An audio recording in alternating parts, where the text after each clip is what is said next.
오늘은 우리가 7월 세 번째 주일을 맞습니다. 오늘 제헌절로 또 우리가 국가적으로는 또 기념일을 맞는 날이기도 합니다. 지난 한 주간 동안도 여러분 평안히 잘 보내셨습니까?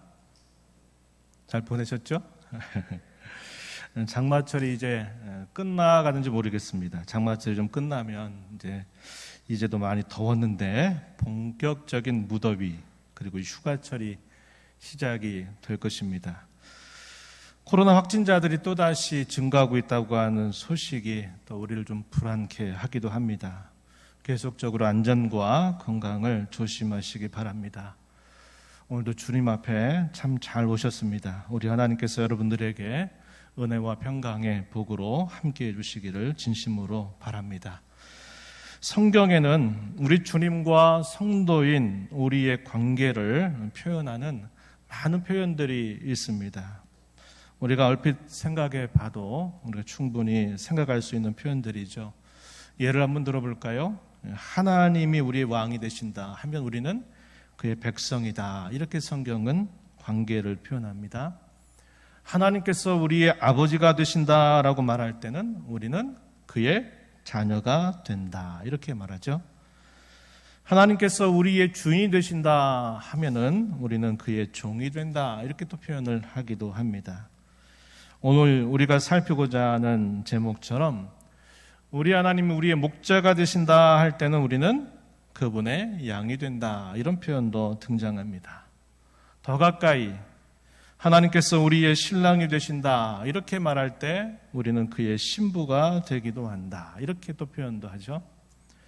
요한복음 15장에 보게 되면 주님이 우리의 포도나무가 된다면 우리는 그 포도나무에 붙어있는 가지다. 이렇게 또 비유를 하기도 합니다. 이와 같이 성경을 보게 되면 이런 비유, 주님과 우리와의 관계를 표현하는 참 많은 비유들이 등장하게 됩니다. 왜 그럴까요? 주님과 우리의 관계가 그만큼 두텁고 깊다, 끊을 수 없다라는 사실들을 우리에게 깨우쳐주기 위해서 이러한 많은 비유들이 있다 하겠습니다. 그 중에서 오늘 우리는 시편 23편 말씀을 통해서 목자와 양의 관계를 살펴보려고 합니다. 잘 아시는 것처럼 다윗은 왕이 되기까지 목자로 살았습니다. 그뿐만 아니라 그가 이스라엘의 왕이 된 이후에도 그는 이스라엘 백성들 전체를 치는 목자로 그는 살기도 했습니다. 그는 목자와 양의 관계를 통하여서 주님과 자신의 관계를 묘사합니다. 사실상 이러한 고백은 그가 목자 시절에 드렸던 그런 고백만이 아니라 그의 평생을 두고서 하나님 앞에 드리는 진솔한 고백의 내용이 되고 있다는 겁니다. 오늘 우리가 시편 23편의 말씀을 거의 암송할 듯이 기억하는 것도 그 다윗의 고백은 오늘 저와 여러분의 공통적인 고백이기도 한 것입니다. 이 시편 23편의 말씀은 아마도 구약 성경 가운데서 가장 유명한 장이 아닐까 싶습니다. 이 시편을 내용적으로 우리가 생각해 본다면 하나님께 대한 분명한 확신 혹은 신뢰를 표현하고 있어서 확신시다 혹은 신뢰시라고도 부르기도 합니다. 또한 이 시편 23편의 말씀을 우리가 보면은 이 시편에는 매우 충만한 위로로 가득하다는 것을 우리는 알게 됩니다. 죽음의 문턱에 다다른 성도에게나 이 땅에서 성도로 살면서 당하는 시련이나 아픔, 고난과 박해 속에서도 마찬가지입니다. 오늘 설교 제목은 목자와 양입니다. 오늘 함께 생각할 말씀을 크게 세 부분으로 제시합니다. 우리 모두의 과거가 목자 없는 양이었다고 하는 것, 지금 우리의 현재는 여호와께서 우리의 목자가 되셨다고 하는 것, 마지막으로는 우리가 주님의 양으로서 어떻게 살아야 하는가 하는 것입니다. 이 시간 선포되는 말씀을 나에게 주신 하나님의 말씀으로 받으시고 또 주님과 나와의 관계를 다시 한번 확인하는 귀한 시간이 되기를 바랍니다. 아울러 깨닫게 하시는 교훈을 성령의 음성으로 듣고서 잘 순종하여 복을 누리게 되기를 진심으로 바랍니다. 먼저 우리가 생각하는 교훈은 우리의 과거는 목자 없는 양처럼 살았었다라는 것입니다. 그렇게 된 이유가 무엇일까요? 하나님께서 우리를 버리셨기 때문이 아닙니다.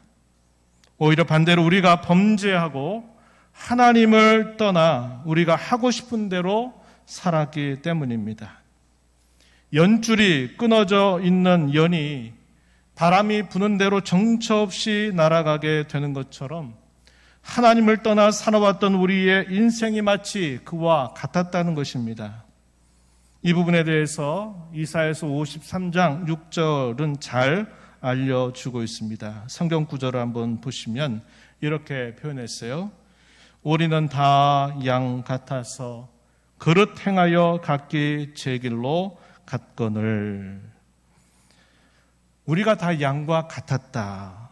그릇 행해서 각기 제 길로 간 것과 같았다. 이렇게 표현을 해주고 있습니다. 이것은 모든 인생들, 하나님을 떠나 살아가는 모든 인생들의 모습을 이 한 구절로 짧게 잘 요약해 주고 있는 표현이 될 것입니다.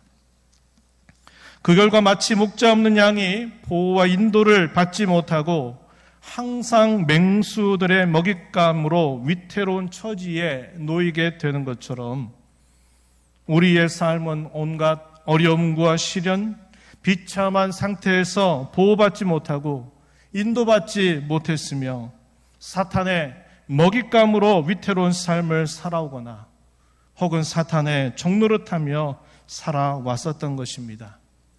예수님께서 이 땅에 오셔서 수많은 사람들에게 천국의 복음을 전파하시고 가르치시기도 하시고 온갖 병든 자들을 치유하시고 귀신 들린 자들을 쫓아내실 때 우리 주님께서 품으셨던 마음이 어떠하셨을까요? 그 마음이 마태복음 9장 36절 말씀에 잘 표현이 됩니다. 주께서 이렇게 말씀을 하셨어요. 마태복음 9장 36절 말씀에 보면은 무리를 보시고 불쌍히 여기시니 이는 그들이 목자 없는 양과 같이 고생하며 기진함이라. 우리 주님이 공생애를 사시면서 수많은 사람들이 모인 곳곳에서 하나님의 나라의 복음을 전하고 귀신 들린 자들을 쫓아내고 병든 자들을 치유하실 때 그분이 품으셨던 마음은 그 주 앞에 있는 그 모든 사람들의 영적인 처지가 마치 목자를 잃어버린 양과 같이 그들이 고생하고 기진하고 있기 때문이다. 이렇게 설명을 해주고 있습니다. 사실상 길을 잃어 갔기 제 길로 제 길을 고집하면서 목자 없는 양처럼 보호와 인도를 받지 못했던 이들이 바로 누구입니까? 저와 여러분의 과거의 삶, 과거의 모습이었다고 하는 것입니다. 그런데 놀랍게도 주님이 우리를 찾아오셔서 우리의 목자가 되어 주셨습니다. 우리가 읽은 말씀 1절 앞부분에 보니까 이렇게 표현하죠. 여호와는 나의 목자시다. 이렇게 표현합니다. 마지막 절 6절 앞부분 또 보시면 이렇게 말하죠. 그분은 선하시고 인자하신 분이심을 우리에게 알려줍니다. 내 평생에 선하심과 인자하심이 반드시 나를 따를 것이다. 이렇게 고백을 하고 있어요. 그분이 일시적으로 우리를 도와주시려고 목자가 되신 것이 아니라 평생토록, 영원토록 우리의 곁에서 함께 하시는 목자가 되어 주셨습니다. 그러면 그분이 우리의 목자가 되셔서 우리에게 무슨 일을 해 주셨을까요? 우리가 오늘 보는 시편 23편 본문을 통해서 약 5가지 정도로 정리해 봅니다. 첫 번째는 무엇보다도 먼저 우리의 영혼을 소생시켜 주셨다 하는 것입니다. 구약 성경을 읽으면서 이 목자라고 하는 표현이 많이 나오는데요. 이 구약시대 이 목자라고 하는 말은 이스라엘의 지도자들을 일컫는 말로 자주 사용이 되곤 했습니다.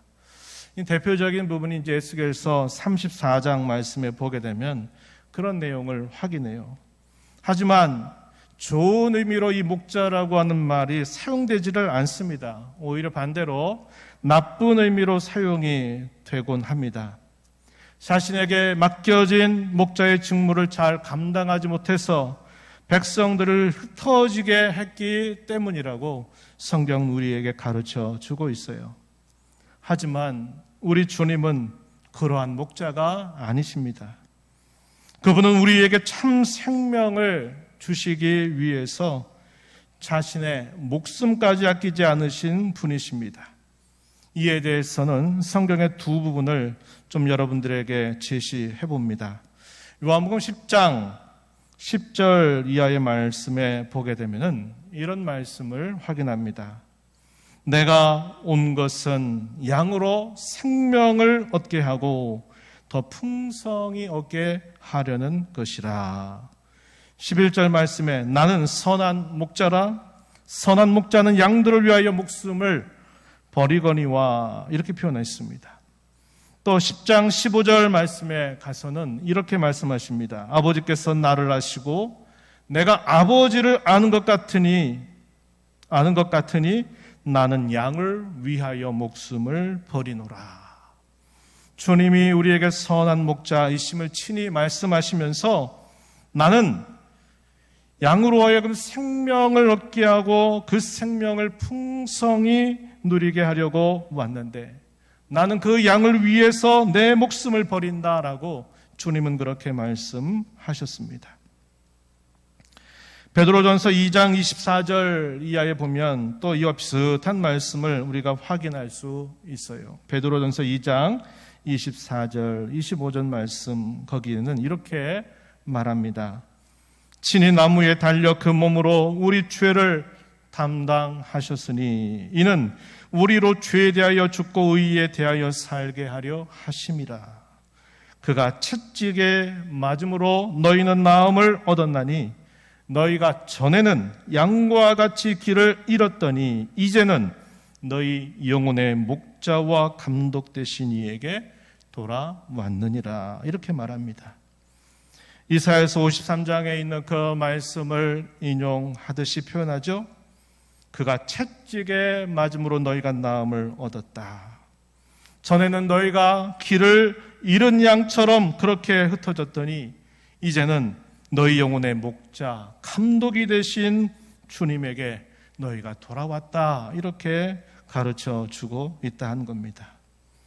내 영혼을 소생시키신다라고 하는 이 표현 속에서 우리가 신약의 이 구절들을 통해서 보게 되면 주님은 자신의 목숨을 우리를 위하여 기꺼이 내어주신 그 사랑으로 우리를 살려주셨다 하는 것을 우리가 확인하게 되는 것입니다.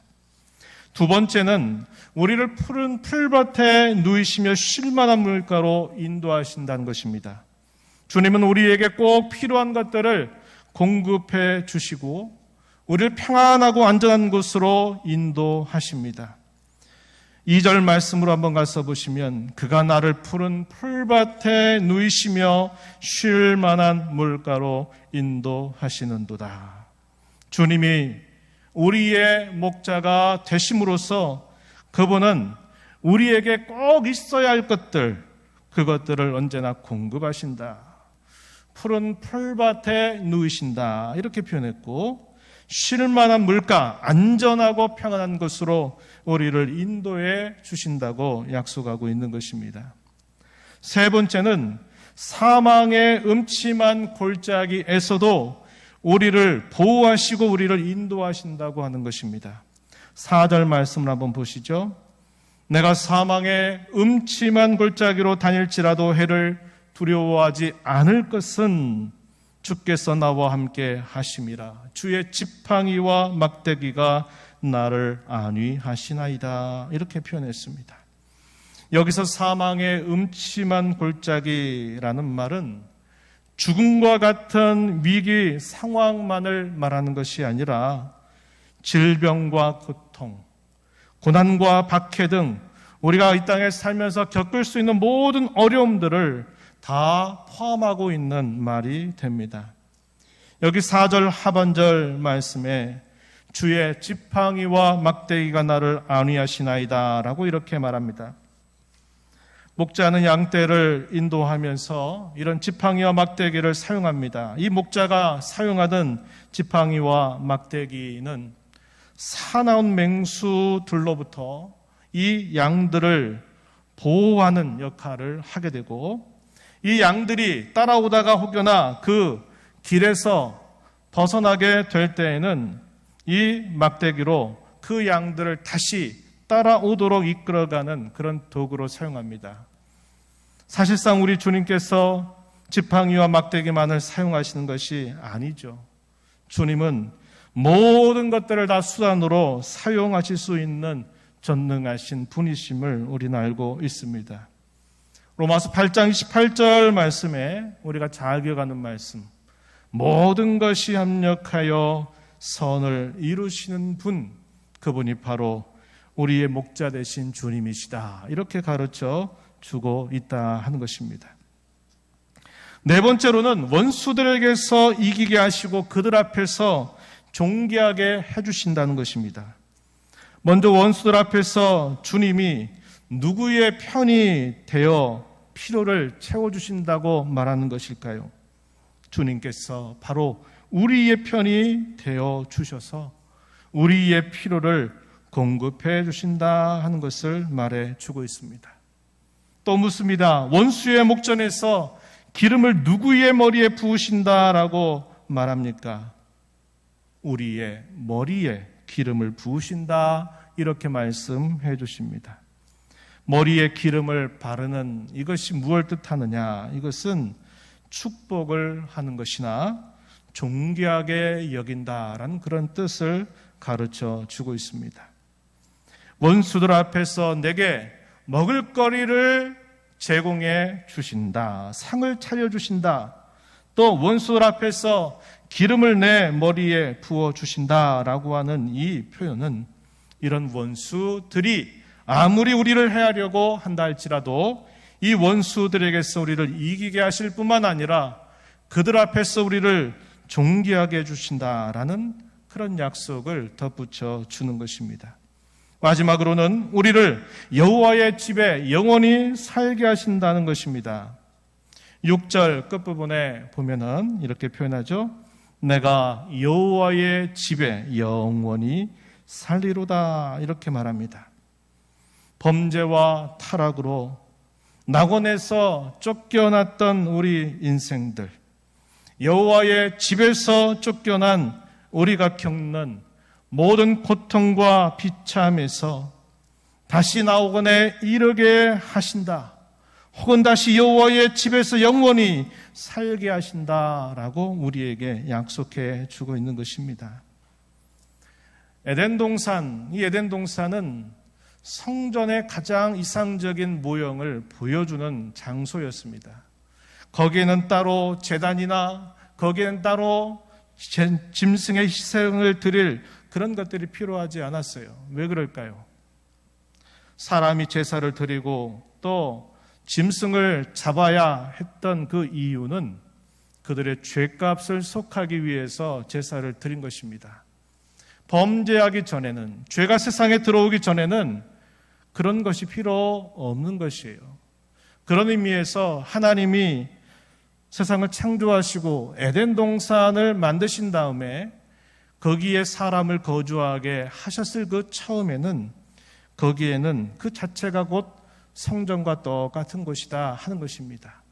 하나님이 언제나 임재하고 계셨고 하나님이 언제나 친히 말씀하실 수 있었고 지음받은 아담과 하와도 그분과 더불어서 아무런 거리낌이 없이 교통할 수 있는 그런 곳이었다고 하는 것입니다.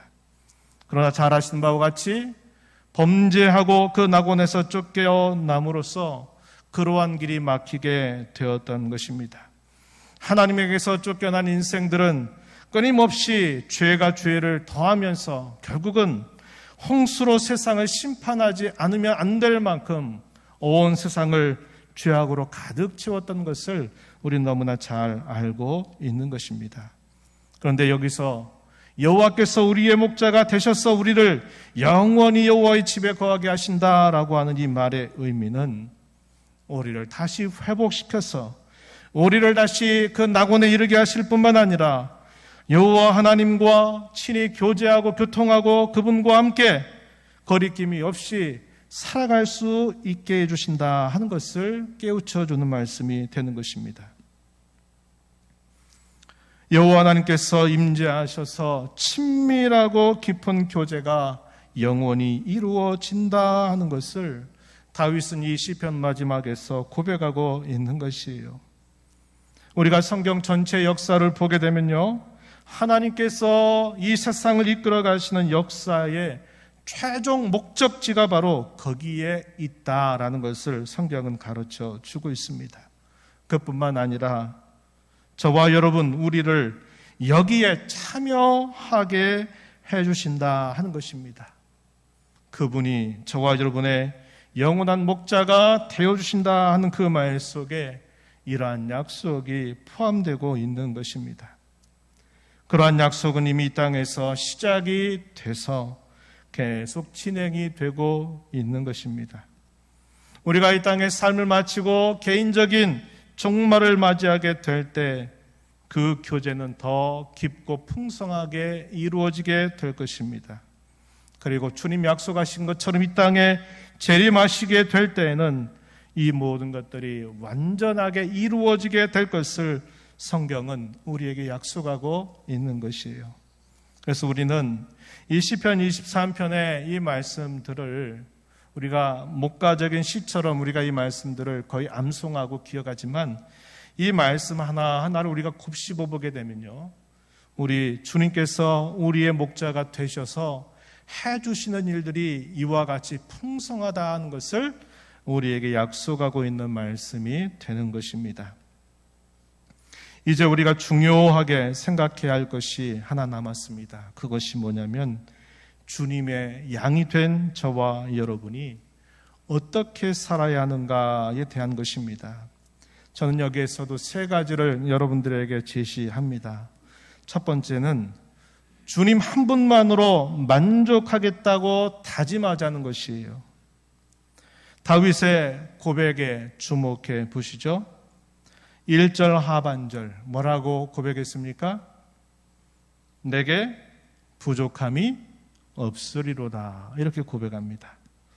5절 하반절도 한번 보세요. 뭐라고 말했습니까? 5절 끝부분에 보니까 이렇게 말해요. 내 찬이 넘치나이다 이렇게 고백을 하고 있는 것입니다. 누구의 고백이에요? 다윗의 고백입니다. 다윗의 고백이에요. 여기 부족함이 없다는 말, 내 잔이 넘친다는 말은 말 그대로입니다. 하지만 여러분 한번 생각해 보십시오. 우리가 어느 정도를 가지면 부족함이 없다라고 말할 수 있을까요? 우리가 어느 정도를 받으면 나는 넘치고 충만하다라고 말할 수 있겠습니까? 우리 이 땅에 살면서 이것이 있으면 이 정도면 됐다 만족하기보다는 이것보다 더 질이 높은 것들이 있어야 되겠다라고 생각을 하고 열심히 또 일을 합니다. 또 이것만 아니라 저것도 있어야 되겠다고 생각합니다. 또 저것을 얻기 위해서 또 열심히 노력을 해요. 그래서 저것을 얻으면 그때는 또 뭐를 생각합니까? 또 질 높은 것을 또 우리에게 필요로 하는 것을 느끼게 돼요. 사람의 욕심은 한도 끝도 없는 것입니다. 이 정도면 됐다 이렇게 만족하는 게 아니에요. 우리가 이런 정도밖에 어쩔 수 없다라고 말하는 것은 뭘까요? 포기하는 겁니다. 왜요? 능력이 그 정도가 안 되니까. 능력이 그 정도 미치지 못하니까 에휴 이 정도밖에 할 수 없지. 그래서 체념하듯이 받아들이고 살아가는 것이 이 땅의 인생들이에요. 우리의 마음의 욕심은 끝이 없는 것입니다. 성경이 말하는 것처럼 욕심이 장성하면 죄를 낳고 또 죄가 장성하면 사망을 낳는다. 그렇게 우리에게 가르쳐 주죠. 여기서 다윗이 여호와께서 나의 목자가 되시니 나는 부족하지 않습니다. 내게는 부족함이 없다라고 고백하는 것은 문자 그대로 말하는 그런 표현이 아니라는 것을 우리는 알아야 돼요. 내 잔이 넘치나이다라고 고백하는 이 다윗의 고백은 문자 그대로 자기는 아무것도 필요 없다라고 말하는 것이 아닌 것입니다. 그럼 이 표현이 뭘 말할까요? 오직 주님이 주시는 것만으로 나는 만족하겠습니다. 이런 다짐이죠. 하나님만으로 나는 만족하겠다라고 하는 다짐을 이 표현 속에서 하고 있는 것이에요. 시편 73편 25절과 26절 말씀에 보면은 이런 표현이 나타납니다. 하늘에서는 주 외에 누가 내게 있으리요? 땅에서는 주밖에 나의 사모할 이 없나이다. 내 육체와 마음은 쇠약하나 하나님은 내 마음의 반석이시요 영원한 분깃이시라. 이렇게 고백을 하고 있습니다. 이러한 고백이 이르게 될 때까지 이게 저절로 됐을까요? 나이가 먹어지면 저절로 되던가요? 우리가 무엇인가를 가지면 저절로 그렇게 되던가요? 그렇게 되는 일이 아니에요. 이러한 고백을 하나님 앞에 고백하는 그 고백 속에는 그의 인생을 통해서 그가 얼마나 많이 다져지고 그가 얼마나 많이 빚어지고 그가 얼마나 많은 연단 속에서 이 사실을 깨닫게 되었는가를 말해주는 것입니다. 다윗이 여호와가 나의 목자시니 내가 더 이상 부족하지 않습니다. 나는 이 정도면 됐습니다라고 그가 만족하겠다고 다짐하는 그 표현 속에는 내가 다른 것들을 팔아보지 않겠다고 말하는 것입니다. 하나님께서 내게 정해주신 것을 나는 그것으로 나는 진정으로 만족하고 더 이상 내가 그것 외에 다른 욕심을 부리지 않겠다고 말하는 것입니다. 하나님 외에 나의 진정한 만족이 없다라고 고백하는 그런 다짐입니다. 오늘 우리는 여호와께서 우리의 목자가 되신다 하는 그 말에는 우리가 많이 주목하고 그것을 많이 묵상하면서도 내가 주님의 양이 됐다 하게 됐을 때 우리에게 요구되는 이러한 일들에 대해서는 별로 관심을 갖지 않고 살아갈 때가 많아요. 여전히 주님이 나의 목자라고 말하면서 나는 여전히 세상 것들을 붙잡아야 되고 세상 것들을 누려야 되고 차지해야 되고 그 욕심을 끊어내지 못하는 그런 모습을 우리가 가지고 있을 때가 너무 많다고 하는 것입니다. 두 번째는 주님의 음성을 듣고 인도를 따르겠다고 다짐하자는 것입니다. 다른 짐승도 그럴 것이에요. 오늘날 애견들을 많이 키우는데 그 애견들도 주인의 말을 듣지 전혀 다른 사람이 가서 발 들어봐, 엎드려봐 그렇다 그래서 그 말을 듣지 않을 것입니다. 그러나 특별히 양은 자기 목자의 음성만을 따르는 그러한 특징이 분명합니다. 요한복음 10장 3절 이하의 말씀 한번 거기를 보시면 이렇게 예수님 말씀하셨어요. 문지기는 그를 위하여 문을 열고 양은 그의 음성을 듣나니 그가 자기 양의 이름을 각각 불러 인도하여 내느니라. 10장 4절에 자기 양을 다 내놓은 후에 앞서가면 양들이 그의 음성을 아는 거로 따라오되 5절에서는 타인의 음성은 알지 못하는 거로 타인을 따르지 않고 오히려 도망간다 이렇게 말합니다. 10장 27절 말씀에서는 또 이렇게 말합니다. 내 양은 내 음성을 들으며 나는 그들을 알며 그들은 나를 따른다. 이렇게 예수님 말씀을 하셨습니다. 우리는 이 세상의 소리, 다른 사람의 말에 얼마나 예민하게 반응하는 줄 모릅니다. 반대로 우리는 주님의 이 말씀, 주님의 음성에 얼마나 둔하게 반응하고 있는지 모릅니다. 또한 우리가 주님의 인도를 따르게 될 때 주의 깊게 생각해야 할 말씀이 있어요. 본문 3절 하반절 말씀을 한번 주목해 보십시오. 이렇게 말했습니다. 자기 이름을 위하여 의의 길로 인도하시는도다 이렇게 말했어요. 목자가 양의 소리를 듣고 양을 따라가는 길은 결코 없어요. 오히려 반대입니다. 목자는 어디에 푸른 풀밭이 있는지를 잘 알고 있습니다. 어디에 쉴 만한 물가가 있는지를 알고서 양을 이끌어 갑니다. 그와 마찬가지로 우리보다도 우리를 더 잘 아시고 우리보다 우리의 가는 길을 더 잘 아시는 주님의 뜻을 따라야지 내 뜻을 고집하고 내 멋대로 하겠다는 것은 어리석은 일이고 우리가 결코 해서는 안 되는 것입니다. 주님이 자기 이름을 위하여 의의 길로 인도하신다는 이 말씀은 무슨 뜻일까요?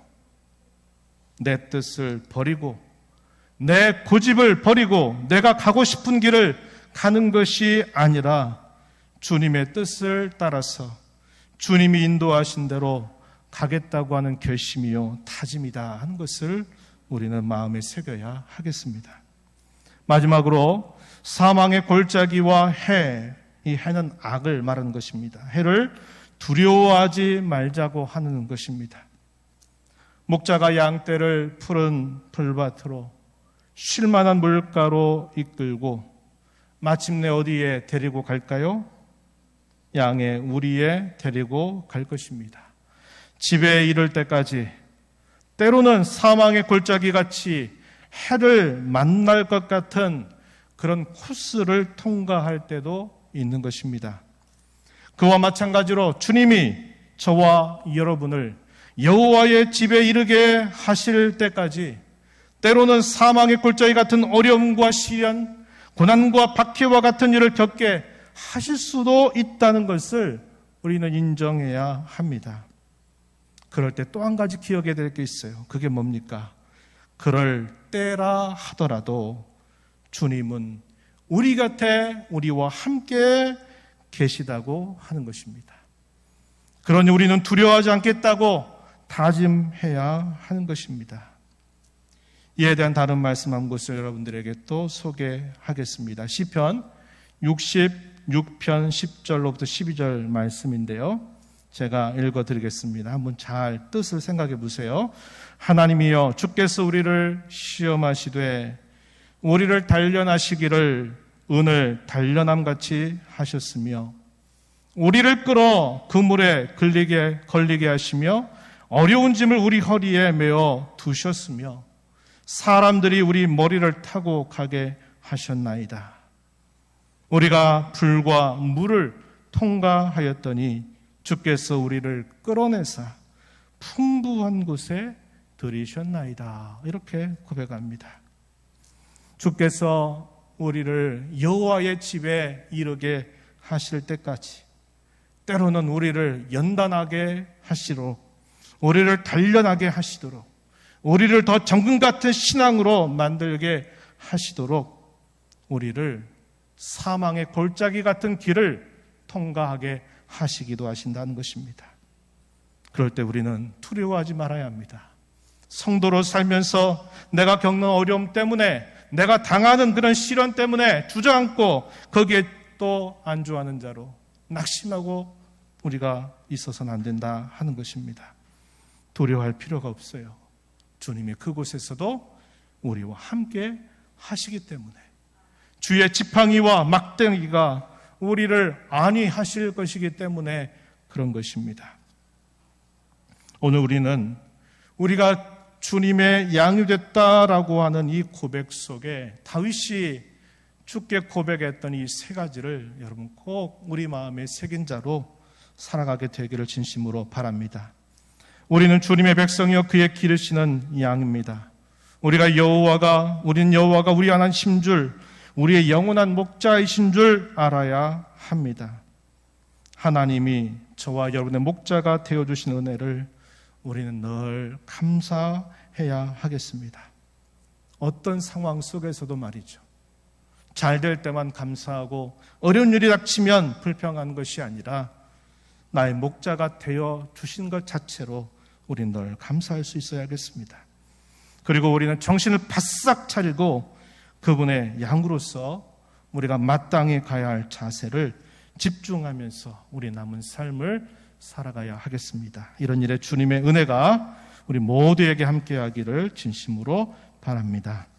하나님 아버지, 오늘 저희를 불러주셔서 각기 제 길로 간 양처럼 목자 없는 양처럼 보호도 받지 못하고 인도도 받지 못했던 저희의 비참한 인생 속에 우리 주님 찾아오셔서 내가 너의 목자다라고 말씀하시며 놀라운 선물, 놀라운 은혜, 놀라운 약속들을 저희들에게 덧붙여 주신 것을 살펴보았습니다. 주님의 양이 된다라고 하는 이 고백 속에 저희에게 요구되는 다짐에 대하여 저희가 몇 가지 교훈들을 받았습니다. 이 교훈 마음에 잘 새긴 자로 남은 생에 주님 앞에 힘써 살아간 복된 성도들 다 되게 해 주옵소서. 예수님 이름으로 기도하옵나이다.